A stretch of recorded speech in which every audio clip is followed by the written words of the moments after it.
Hello and welcome to another episode of Magicians Only, the most brutally honest, laugh out loud, no BS podcast in magic and, well, let's face it, the magic of life as well. Hosted by yours truly, Steve Valentine, showbiz veteran, TV star, Crossing Jordan, Team Beach, State Panic, I'm in the band. You've seen me, I'm that guy you go, oh, I know who you are, where do I know you from? You're famous, and then you ask me to list my IMDb. It's that guy, world traveling, also world-class, multi-award winning magician. I think I've got my resume down here. Now, this isn't your typical podcast. It's a backstage pass into the wild, weird and wonderful world of Hollywood and magic, where we can pull back the curtain and open the trapdoor on the craft, the secrets, the drama and the insanity of show business. I'm going to dish out jaw-dropping stories from my magical and often ridiculous life. I'm going to break down magic products occasionally, interview legendary magicians and sworn enemies, and hopefully hilariously roast the world of magic because, for fuck's sake, somebody has to. We'll also celebrate the careers and the words of past masters in a fun, irreverent way, whether you're a professional magician, an enthusiastic amateur, or just curious about what it takes to be truly amazing. This show will entertain the hell out of you and maybe even teach you something cool. Oh, and it's proudly sponsored by Magic on the Go at magiconthego.com, the world's greatest online magic school, teaching you how to be amazing anytime, anywhere, just at the tips of your fingers. Quick warning, Magicians Only is not for the weak, sensitive or humor impaired, but if you're ready for unfiltered stories, hardcore magic talk and a solid dose of showbiz snark, then welcome to Magicians Only. You're in for one hell of a ride. Magicians Only, it's time to shatter illusions.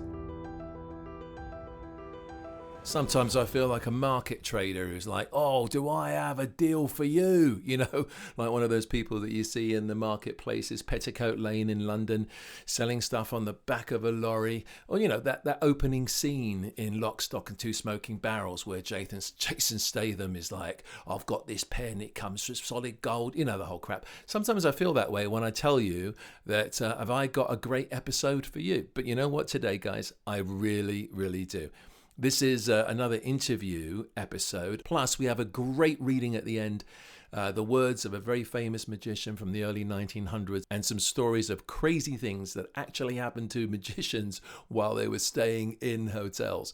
But before that, I'm going to introduce you to a guy. We are going to talk about what it's like to work clean, what it's like to work blue, how Chicago gangsters change close-up magic, what it's like to be on cruise ships these days, that magicians have somewhat of a class status in the way that they perform. We're going to talk about magicians' notebooks, a TV show called Restoring the Magic That Never Happened, how to do the perfect miser's dream, how to love your props, and how to get through TSA with magic tricks and weird gadgets in your bag. We're going to talk about dealing with the public and the crazy shit they throw our way. And then we're also going to be talking about the people that our guest has actually killed during his shows. You have to listen to the whole episode in order to get that story. It's nuts. It's life and death. You know, there's a lot of crazy shit that gets thrown at us as performers, and I'm about to throw it back right at you. Here we go. This episode was recorded in the lobby of a hotel in Palm Springs, La Quinta, California, where I just finished a run of shows with our guest, the fabulous Mr. Bill Cook. All right, everybody, Steve Valentine here. Obviously, you know that because you're listening to my podcast. I'm in a lobby of a hotel, a really dingy little dive in La Quinta, California, where we've just finished a run at Hobson's. I always call it Hobson's Magic Theatre, but it's really it's called Marvin's Magic Theatre, but it's run by Jeff Hobson. We had a great time. Check out the Jeff Hobson interview. And I was sharing the bill with the fabulous Bill Cook, and we had just the best time. And so Bill is a full-time pro, and he knows his shit, and we've been talking, and we see eye to eye on everything. So as I don't believe in talking to anyone I have conflict with, I'm kidding. I will interview enemies. They just won't know that they are my enemy until the final cut. No, but anyway, let's. So we're just sitting there and we're having a chat. So you might hear a few doors open. You might hear some Ubers roll up, and all that good stuff. So hello, Bill. Hi, Steve. How are you? I'm great. We see eye to eye when we're sitting. When you stand, I'm looking right at your navel. And we're the same height lying down. So when you look at it that way. Although not in these beds in this hotel. I like this hotel. The bed. I'd rather sleep on a cactus, I think. I think being a professional is just a series of hotels, isn't it? It's like, and you just start getting to know them. You know, Michael Phelps, the swimmer, talked about the Olympics, that he'd go to all these places, and people would ask him in interviews, how did you like Paris? He said, I saw the airport, I saw the hotel, I saw the pool. That was it. That was it. Yeah. Yeah. Or in his case, the pool first. Always the pool first. Always the pool first. But it's true. You get to be an aficionado of hotels, and I used to collect at one point the little plastics shampoo bottles because I could make little trick and gimmicks out of them. You know, like silk vanishes and all kinds of other things. But after a while, you get this massive bag of plastic, and it's depressing. I'm really happy to see a lot of hotels like this one. This is a Marriott Bonvoy, and it has they got like the big plastic ones that they refill, which is and they smell good. Like, I've been to some hotels where it's like you're lathering with motor oil and you're praying to God that you don't smell like, is this citrus? What is this? It's awful. We've had a few. There's a story at the end of this podcast. I'll be reading a few stories from a book called Sensational Tales of the Miracle Men. I don't know if you've ever heard about that book, but it was written by Will Goldston back in the early 1900s, and it's basically just crazy stories about magicians, like legendary stories. I don't know how much of them are true, how many of them are true, but they're fabulous. So there's a couple of stories about magicians traveling and what they encountered in certain hotels. Will Goldston, was he Tricks of the Masters? Yes. Yeah, okay. Yeah, he wrote some great books. Very good. Thanks, very good. The thing with Will Goldston was, like, he was super political, and he wrote all these books, and half the time he was exposing the secrets of tricks that magicians didn't want to be exposed at the time. So he would take the secret of a trick and attribute it to somebody else. So modern day Facebook magicians. Yeah, basically. Nice. Okay. But, you know, as always with these books, is, you know, 100 years in the future, thank God he did, because we have all of the actual, which would have been lost, all these secrets. Yeah. I mean, I'm thinking about, like, the technology stuff today. 100 years ago, magicians were on the forefront of technology. Now we're getting it when the public gets it, and that's after the military's had it, and that's after, like, I don't know if you follow the art world at all.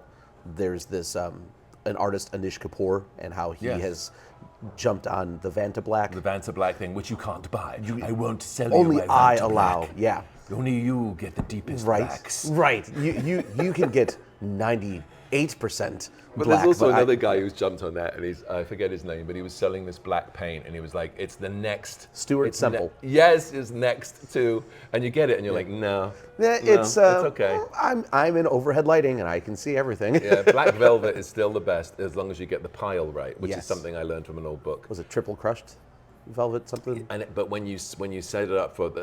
sorry, we're talking shop here, people who aren't magicians, but it's a bit foolish in this way, but I'm just saying that when you're, say, doing a well, right, the velvet on top has to be in a certain same direction as the velvet inside. That makes sense. That way it blends. Otherwise, you get a reflection of light, which exposes it.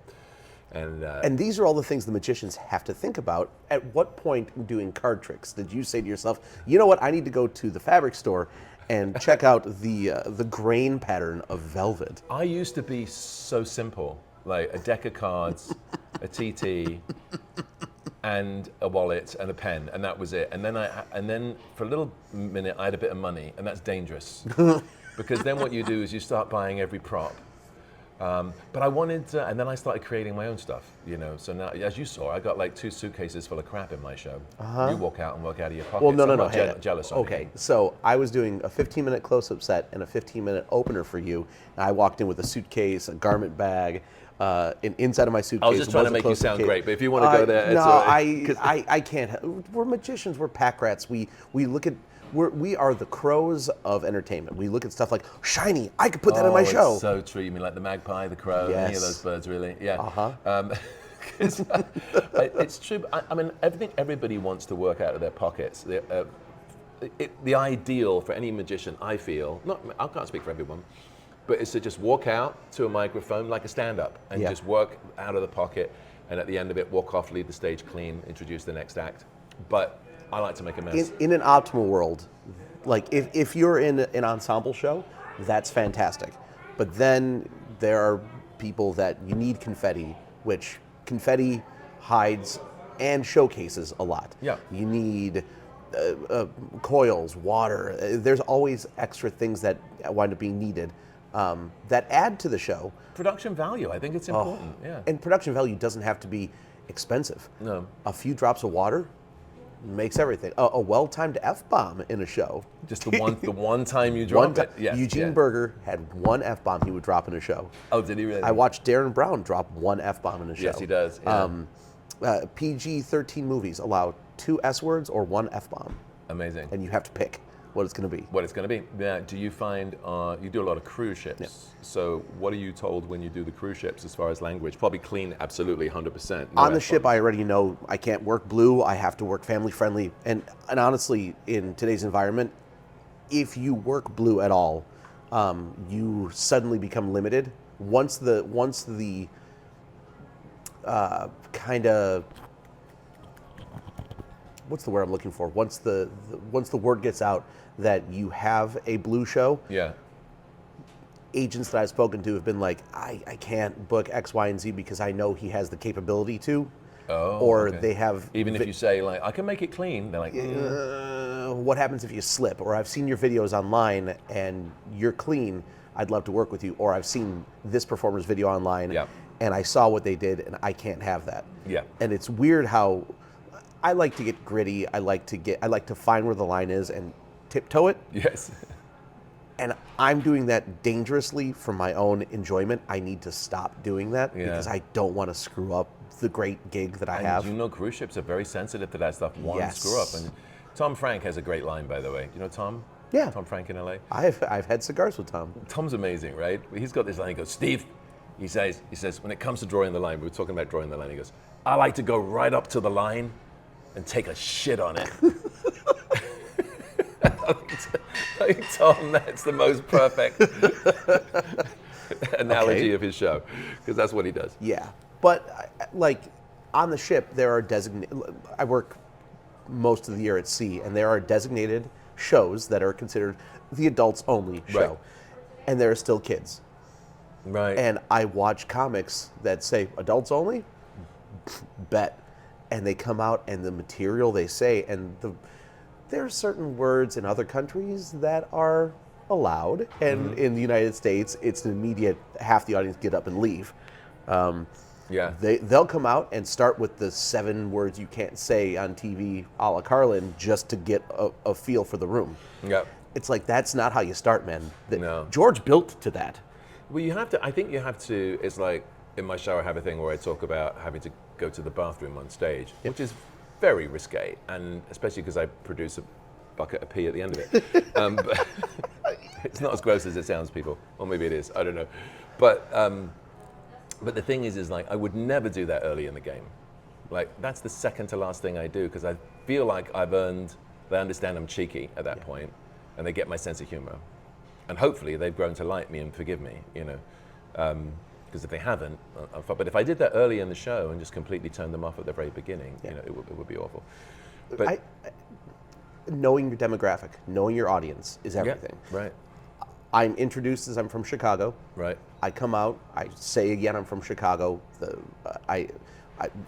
If someone claps, I say, oh, someone likes my city, finally. Because I know that the clientele on cruise ships, a lot of them, are of a certain political standing a lot of times. And I know Chicago's got a demographic and political leaning. And that, in my mind, I don't know if it's true or not, lets people know that I already know. Yeah. And then the fifth or sixth joke in my show is, look at this room. My friends at home would kill to work this room. I mean, I'm from Chicago. We kill for fun. But this is nice. And it lets them know that I know the situation, the circumstance, and the rumors of my city. I mean, rumors, facts, whatever you want to call it. But then I lean into that. As the show goes on, I kill a balloon animal in front of a child on stage. Just crush its head. And while the audience reacts, I march downstage and say proudly to the audience, you think Chicago's a game? But you've built that up. You set that up. I've been building that for 40 minutes at that point. Yeah. And then I look back at the kid and go, kid's fine. This will come out when they're 30 in therapy. But this is fine. There is that thing, by the way, where the people will say, like, kids are resilient. They're stronger than you think. But at the end, they're still all in therapy in their 30s. Right. So that doesn't make any sense to me. I love when my parents say, like, oh, you bounced, you were fine. Yeah, okay. I remember every thump, though. Did you know there's, you probably know this because you're from Chicago, but the Chicago-style close-up magic, sit down at the table, close-up magic, the reason for that, why that got developed in Chicago, do you know the reason for it? Is it the Schulians? No, so I forget who told me this. I think it was a taxi cab driver. I am fully invested in this now. Are you ready for this conversation?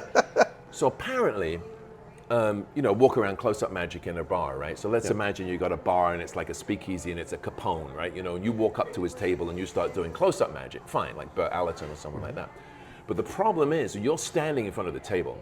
They can't see the door. They can't see the exits. They can't see who's coming in. They can't see. So it's all about, like, when gangsters sit in a restaurant, they got to know their exit. They got to be able to see the entrance in case someone's coming in to shoot them, right?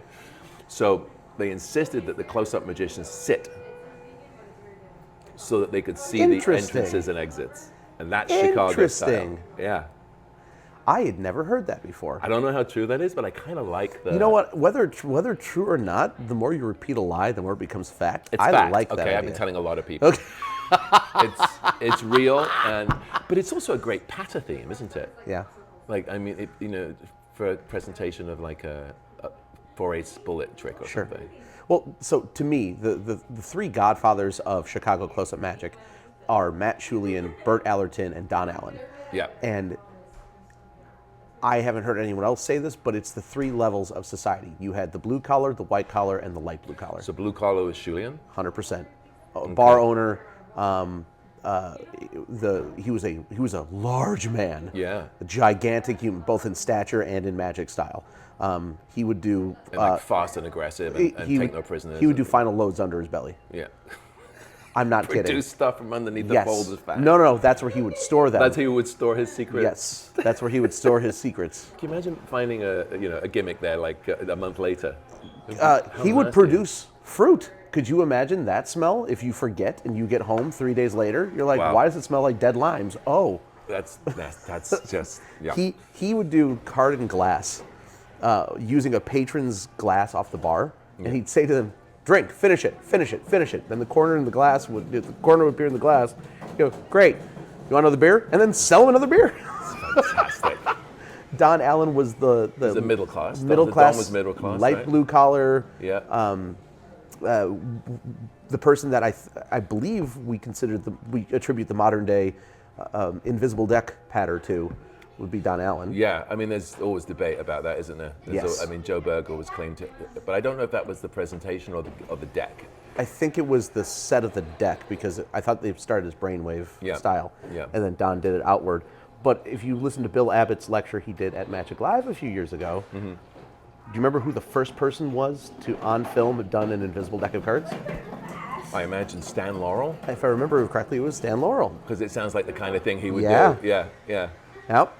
And then... In fact, we should look that up, guys, because I bet you it's brilliant, pantomime-wise. I bet there's just some really funny Bill bits. showed video of it. Did, I remember it was in the session in the morning, and it's like 9 o'clock in the morning, and Bill Abbott comes out and says, invisible deck, and the room goes, oh!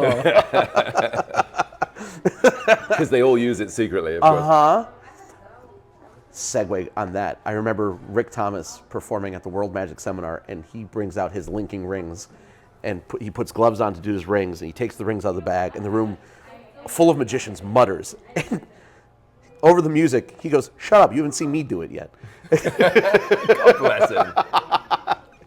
And then, so back to close-up, and then the true white-collar, beautiful, magical, sophisticated Burt Allerton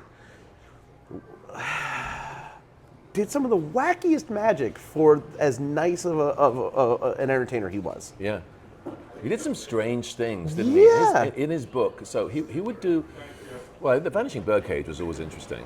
To do that and walk around. But he had puzzles and some other bits and pieces. Yes, he did. He would do a magic square. He would do the flautist, which he would take a plastic straw and a pair of scissors and cut a reed into the tip of a straw. And then as you buzz it like you would an oboe reed, if you trim the straw up, the tone goes higher. That's great. What you're in a tuxedo and I've done it. As you clip the straw, the pieces shoot all over the room. Here's the genius of that, right? It's the contrast, isn't it? It's like the sophistication versus the non-sophistication of what you're doing, and that's what creates the entertainment value. I should try that because I can see that being an entertaining moment in between miracles, right? In between the stronger magic, and which is something that we magicians are always trying to do, is kind of find that balance between. I always like to go out in a 20-minute close-up set. I'll go out and my whole plan is to beat people up with magic. I want to beat them up till they submit, and then once they submit and they stop trying to figure it out and being dicks about it, then they start to enjoy the magic, and then they feel like kids. And by the end of it, usually they're buzzing and they're just kind of like, oh my God, what did I see? That's not just your close-up style, Steve. You sent me your set list for this show. It was like 2 friggin' pages. I know. Here's the thing. I felt really bad about that. So when two magicians are working together, whether they want to or not, what happens is you kind of share your set list to make sure no one's doing not the same trick, but anything similar. You don't want 2 rope tricks in a show. You really don't want whatever. Yeah, and so unfortunately, my magic is a lot of magic packed into a small period of time, and. So I remember sending Bill the set list, and then he's like, "Send me a set list." I sent it, and I didn't hear from him for the rest of the Well, because I was like, "I don't think I've left." I looked at the list, and it was like going to a world buffet. Steve goes first, and all that's left at the buffet for me is like 3 packets of jelly. And some crab ragoon. And some crab ragoon, and that was it. Hey, make some Michelin star food, man. You made it work. I was amazed. It was great. I was willing to take. Actually, I didn't even end up doing everything that was on the list. Sorry, that's okay. But that's just Honestly, it was an exercise for me because my fiance can attest to it. My family can attest to it. I am the king of too much. Yeah. I don't ease into anything. I'm the polar plunge guy. I won't dip my toe in the water. I will jump in the water. I'm 100% So your fiance Sandra is sitting right next to you. Would you agree to that? Yeah, she's just shaking. My fiance Sandra is sitting next to me, being very pragmatic and polite. But this is my first time at Marvin's Magic Theater. You are my position this week was the welcoming host. So as people would come in, here's the bar, here's the restroom, here's where the piano player is, and the close-up magician. The show will begin shortly after the close-up magician is done. Give all the information, then I'm the close-up magician. Right. And then when the show begins, I'm the MC in the first 15, and then I introduce you.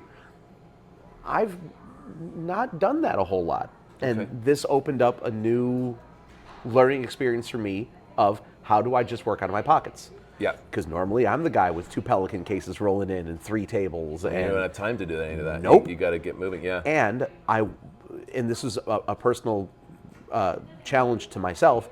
I wanted to leave the stage clean for you. Thank you. So there was no. One of the tricks I did for close-up was cutting paper. I would not leave any scraps of paper on the floor. I did not want to drop anything. There was nothing that could ding or damage your stage. I appreciate that. And the great thing about closing a show is my you can make a disaster. Was covered with cards, paper, rice, hands, chocolate. Rubber hands, which is you have to come see the show if you want to know what that's about. Yeah, and being clean is that's just a whole professional thing that is respected, and I think on cruise ships they really don't like you to use confetti. No, they don't like confetti. They don't like it is such a tight turnaround. The people on the ships are starting work at 7 because there's a lecture at 8 o'clock in the morning on the history of the Appalachian Mountains, and we're in the Gulf of Mexico, and why and and so they're there at 7 for a thing that goes from 8 to 8:30, and then at 9 o'clock is religious service, and then at 10 o'clock is a movie, and that goes till noon. So there's someone in the theater from 7 a.m. until noon, right? And then there's drill. In every port of call, there's drill. Yeah. So now they're doing man overboard, bomb threat, threat to the vehicle, fire drills. There's always drill. So now that's going until 3, 4.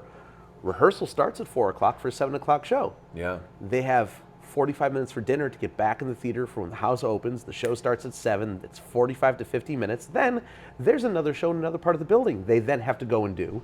Come back to the theater for the second show at 9. They're out of there at, when you're finally loaded out, so shows 9 to 9:45, you're loaded out at 10:45 to go up and start the disco dance party at 11. Man, it's a lot. And then they're back up at 6 o'clock to be at the show at the theater at 7. They don't want your damn confetti on the stage. What if I clean it up myself? They will bring you a vacuum. Yeah. But then someone has to stand there to make sure that... But I'm not going to do like a snowstorm or something like that. I know that a lot of magicians do. A snowstorm is a trick where there's just like we use it to close the illusionists, but there's just confetti everywhere. Uh-huh. And I think that would just be genuinely rude. Yes, that would just be rude. A little bit of confetti I feel I can do, and then I'll just clean it up. If I was going to do confetti, and this is the performer that I am, I'd bring a battery-powered mini vacuum, shop vacuum, or whatever, and that would be in my case. And that's part of my burden of every miracle has its price. Yeah. My price is I have to pick up the little pieces of paper at the end. Okay. I mean, that's fair enough, right? I even said to Sandra, if I want to do this, do I bring out a vacuum and say, magic wand? I think there's a bit. I think you're right. I think there's a bit. I mean, if you could imagine, like in the old days when you could use animals, it would be amazing to like vacuum up the confetti, open up the bag, and out comes a parakeet, or something like that. You could actually make a trick out of it. Yeah, vanish a dove into a thing of confetti and go, this is my least favorite part of the show. There you go. Not because I lost the animals, because I got to pick it all up. And then go, no, he's fine. Look, out of the bag We it comes. just came up with a new routine. Copyright Bill Cook, Steve Valentine 2025, everybody. If you want to have the rights to that for AGT, BGT, any of the GTs. Pretty sure Gaetan Bloom did that it just in passing, just one time. Probably. He probably did it in the bathroom while he was reading the paper. He's so brilliant, that guy. Sacré bird. For those who don't know, Gaetan Bloom is this French genius comic magician who's invented half the stuff that's in my show. Amazing guy. I have a dream, and as time goes by, this dream is disappearing. There are certain performers I would love to make a series called the Performers Notebooks, and take genuine notebooks from performers like Gaetan, Kevin James, Jay Sankey, like the people that just are always on their making game. Yeah. Digitize it with no context and just sell their notebooks. Yeah. Because I want to see what's the thought process. How did we get from A to B to C to final product? There are notebooks of past magicians available. There are Leipzig's notebooks. There's a few Bruce Savon's notebooks. There's a couple of famous people. The problem with a lot of the magicians in the early 1900s was they kept their secrets to themselves, which was good, which is why we're so grateful to Goldstone for being a dick and publishing them, right? Because without that, we wouldn't have any of that. But we did lose a lot, and it would be nice to see those things. And who's got a lot of that? It's Davenport's magic, the family. Really? Because they used to buy, every time a magician, illusionist of theirs, because that magic shop was around for over 100 years, right? So when Louis Davenport started the magic shop, anytime an illusionist died, they would buy his estate. Usually because there would be one or two things that they could manufacture and sell and say that this was performed by this. Now, Louis Nicola had this great linking chain trick, etc. But so not that long ago, and I talked about it before on the podcast, but not that long ago, I went to visit Roy Davenport when they were opening up all the vaults, and they were bringing out all of this stuff for the first time in Where's years. Geraldo when you need him? It was like that. and Roy and I were working on a reality series idea called Restoring the Magic, where we would find a piece and then figure out the history of it, rebuild it, repair it, and perform it for the first time in 100 years, And then COVID happened and the whole thing got shelved. Oh. But the idea, I went over to visit Roy, and he brought out all these tricks that the Davenport's family had bought and then shoved into a cardboard box or into a storage facility. And you're seeing like Louis Nicola, Oswald Williams. There's a Chung Ling Soo levitation that was made for Harry Keller, that was put in a packing box to be sent to him, the equipment for it, and then it never got mailed. So it's still in this giant crate as it was put in by Chung Ling Soo. So I mean, there's just these incredible incredible props. And so walking through that was like literally going through a physical notebook of all of these magicians' tricks, which are lost. You know, a lot of them. The red and green box is lost. I mean, that inspired the red and green box in my show. So yeah, I think that's a really good idea. I have to ask, this is a somewhat personal question. Do you ever look at your props and just think, look at this shit. This makes people happy and that makes me happy? Yeah. I picked up my Miser's Dream bucket. It's a bucket that coins go into, and you can buy them at magic shops for hundreds of dollars. It's like an ice bucket. Yeah, basically an ice bucket. Yeah. I got mine at Crate and Barrel. Okay. It's a store. Yeah. And it rings so pretty, and I'm holding it. Not too wait a long minute. This ago. is something I got to tell people. For those of you who aren't magicians to understand, this is the kind of shit magicians think about. Hopefully will think about. So the Miser's Dream is you walk on stage, you produce a bunch of coins, and you drop them in a bucket. And it's the sound of the coins hitting the bucket that really helps to sell the trick. Now, if that sound is off tune or has a horrible ring to it, it can really jar the audience's mind. But if you find a bucket that's got a beautiful note every time you drop a coin in, it just accentuates the trick, right? I sat in Crate and Barrel for Did you better part of an hour. Coins in? A stack of coins, dropping them in, going no, and then I whittle it down to 3. So And now then I'm they in call the security. Now I'm in the aisle holding a bucket in each hand, going doo doo doo doo, and I like that one better. Pick up these two. Oh, they're close.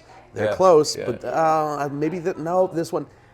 I dropped maybe 100 coins into buckets in an hour, standing in an aisle. And you did find one. I found the one that I like. Yep. And then that makes people happy. My luggage did not make it home one time from a cruise. No. I went back to Crate and Barrel, spent another hour to find a replacement.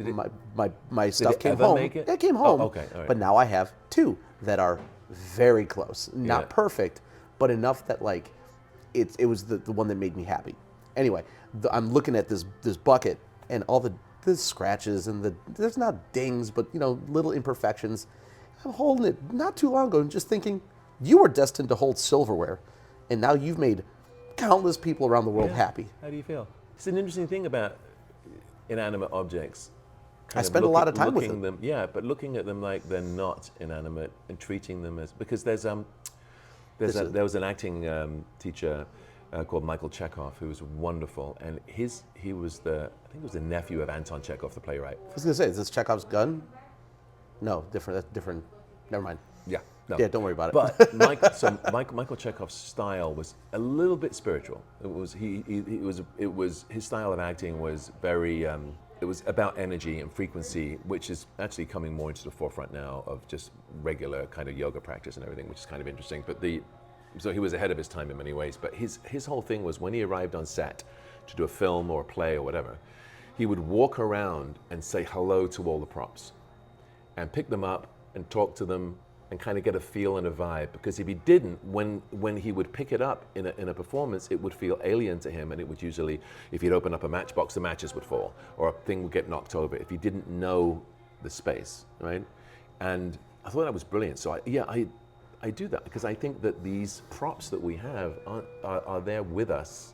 You can ask Sandra. Yeah. Every time I check my bags at the airport, I say, bye, I'll see you guys in a little bit. And it's part of it is me being the idiot that I am. I love to make people laugh. So I've got the pet lines that like, how are you doing? If I was any better, I'd be you. I've got the bullshit schmooze lines. And part of that is me trying to get the person on the other side of the counter to laugh or smile because they've been hauling bags for 8 hours. Sure. But in reality, that's my life. Yeah. That's my livelihood right there. That's Yeah. leaving me. I'm not going to see it until I hopefully get to my destination. Yep. Be safe. Yeah. My air tag is depending on you. Like, and yeah, I am totally with him. My props are when I travel with my family, and it's really weird to say that, but that's my suitcase is my house. My props are my money. My props are my money. Yeah. Yeah. That's. I don't care if I'm stopped at security for like, what is this? It's a magic trick. What does it do? Because you are standing between me and my flight, I will tell you what it does. Right. I can even show you what it does. But if you want to do it, I will break your goddamn fingers. Yeah. Because that's my money. Right. If you screw this up, I cannot make money. Yeah. Yeah, no, I do that. And most of the time I find that once I say it's a magic people kind of smile. Really? I get a lot of that nowadays. I get a lot of, oh, that's so cool, do something. Just as I was coming in. Do something. Sir, have you seen this line at TSA? No, I'm not doing anything. No, I was just going through passport check at Toronto on the way to this gig. And I get up to the guy who's checking my passport. You know, there's that glass window between us, right? And he goes, because I got the bag that's covered in stickers, and he's like, so what's in the bag, man? You know, and I've already been through x-rays and everything, so I'm just like, it's magic tricks. And he goes, yeah? I'm like, yeah. And he goes, do something. Dick. No, it's 8 in the morning, 9 in the morning. I've got a line of people behind me. He calls over the other people out of the other booths. They come over. They're all now behind the glass watching me. And I did a trick, and I reached through the glass, through the little opening, to have him take a card out of the, you know, and I could see that they were realizing this was a security breach. Right? But you know, but they did it quick, and then the guy was like looking at the camera that was watching him, because you know, and it was, you know, there's someone always watching. Yeah, you know, and we did the card on the glass. You know, it was just kind of like boom. Sure. But holy shit, man! Like everything stopped. It's happened to me more than once where I've had to just kind of, and I kind of feel like I want to create a TSA routine so that it's always ready for when that happens. Jay Sankey had a trick on a t-shirt. It was like 8 tricks on a t-shirt. Yeah. That it's just like the old Max Maven on World's Greatest Magic stuff, Sure. where put your finger here and then the cue thing. Yeah. What a great thing to have for security. Do something. Look at my shirt. Yeah. Yeah. That would be cool. Yeah, there you go. Copyright 2025, Bill Cook and Steve Valentine. Yeah, nobody else can do that unless you subscribe and pay money. Now you got to get to the airport soon, right? Yeah, a little bit. When are you leaving? Whenever we're done. So this is the great thing. You know, so Bill and Sandra agreed to interview me, even though they're leaving to go to the airport, where I would be normally stressing out that I have everything. They're so chill, these guys. They're just sitting there. We got up early to pack because Yeah. we knew this was coming. So we got up early to pack. So, Bill, how many shows do you think you've done in your career? Because you've worked a long time as a professional, even though you're a young man. That's not fair.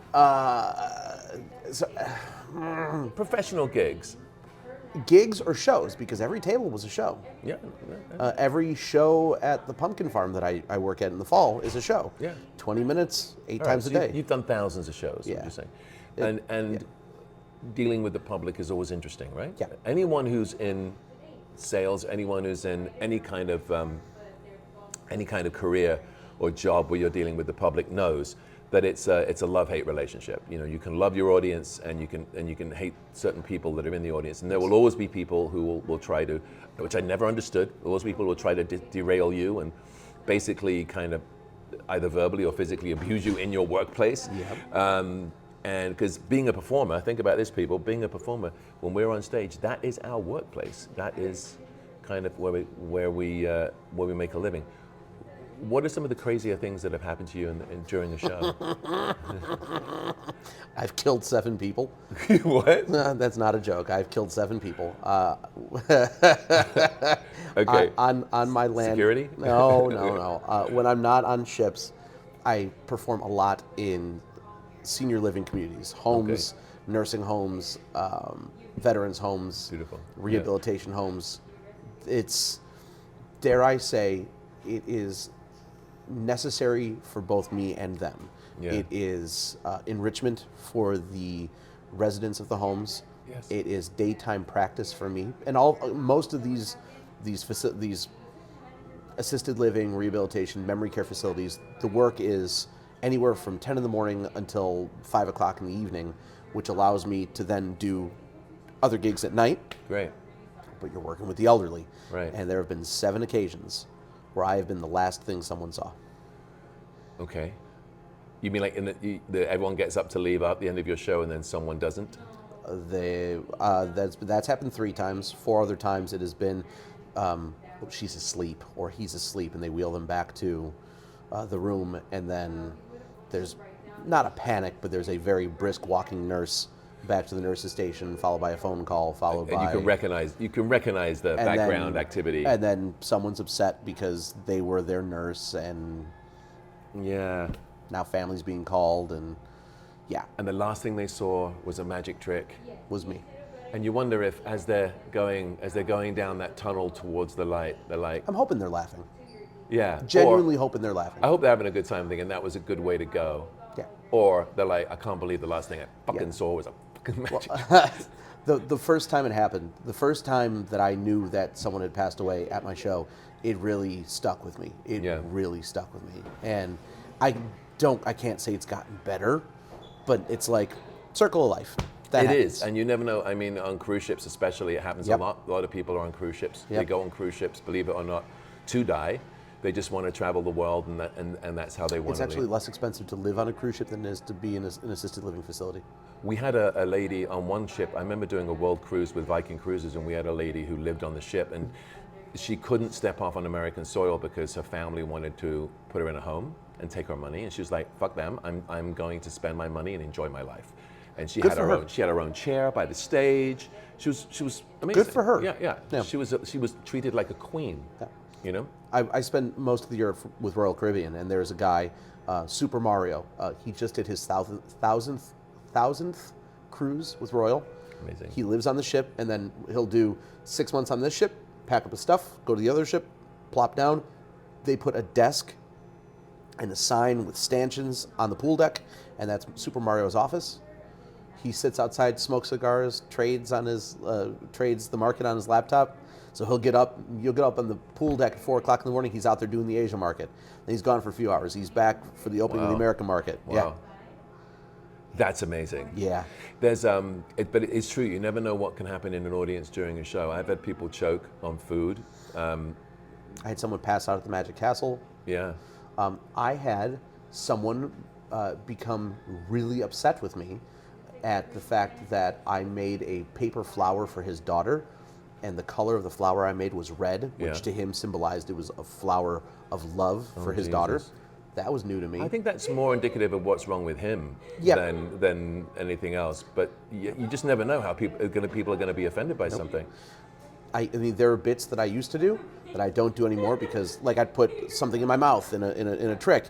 Since COVID, at no point do I want anyone to think about anything other than this is a fun magic show. The second something goes towards your mouth, immediately it's icky. So I used to do the swallowing the needles. Can't do that anymore in my mind. Yeah. Like, there are people that still do it and do it really well, but in my mind, I cannot do that. Yeah, it's not for you. I did one of the weirdest gigs I did. I can't remember if I talked about this. The problem with doing a podcast is I'm always talking, anecdotes come to mind, and I might become like that old grandfather who keeps repeating the same story over and over again. Just one continuous story that you pick up with different people. Different people. But I did this gig. I was hired to do, and we'll end it on this because this is crazy. I was hired to do a gig, a close-up magic show for a lady who had lost her husband, and the idea was that the show was supposed to cheer her up. Right? So immediately you're like, this is going to be, it's a big mansion in Beverly Hills, and as I'm walking down the corridor, I'm recognizing who she is. She's not a famous person, but her ex-husband was famous. And we go into the library, and she comes in, and there's about 20 people, family members, a few kind of big celebrities are sitting there as well, and I get into my close-up show. And we ended up having a really good time, but it was weird. It was like I was the gift that was to cheer her up. So at the end, the guy that books me, we go outside, he's having a cigar, and I'm talking to him, and I'm like, so it wasn't the famous husband, he's been dead for a while, so I'm like, it was her latest husband who died? And he said, yeah, and I said, well, what happened? He said, well, they were out to dinner, and with a group of people, friends, and he choked on meat. A piece of meat got stuck in his throat, and he passed out, and so someone got up and gave him the Heimlich maneuver, and then started pumping his chest, but he'd already gone, he died. So that person then gave him the kiss of life, right? It was like breathing, like brought him back to life. The husband sits up, breathes for a second, like what the hell just happened, immediately turns blue and dies. Because the guy that gave him the kiss of life had been eating the shrimp, and her husband was allergic to the shrimp. Now, which brings us to the point when it's your time to go, it's your time. And on that note, I think it's time to go. So, what a segue! Thank you, Bill. Thank you, Sandra. Thank you, Steve. Talk to you guys later. Huge thanks to Bill Cook and Sandra, his fiancée. I think actually by the time this airs, they might even be married. But huge thanks for spending time with me right before they did a run to the airport. I kept them a long time. They just made their flight. So thanks, guys. That was a great chat. And for those of you who aren't magicians, who are just listening because you want to learn a little something about what it's like being in this crazy world of showbiz, I hope you found something interesting. This episode went for, like 45 minutes. So we're going to end it here. And the stories about crazy shit happening to magicians in hotel rooms, I think we'll save that for another episode because this one was a lot of fun. Don't forget, Magicians Only is sponsored by Magic on the Go at magiconthego.com, the greatest magic school that there is. Remember, it's online, it's subscription only, and there's almost 1,000 videos teaching you everything you need to know about magic. There's stuff for beginners, and more importantly, in many ways, there's stuff for professionals. We talk about the history of magic, we talk about presentation, how to put this stuff over, because there's a difference between how to do magic and how to do magic. So check it out, magiconthego.com. Also, it really is important to us and it helps our rankings at Apple if you like, share and subscribe. Please subscribe to Magicians Only and help us hit that top ranking. Thank you from the bottom of my heart. I love you all. Until the next time, I'll see you on the inside.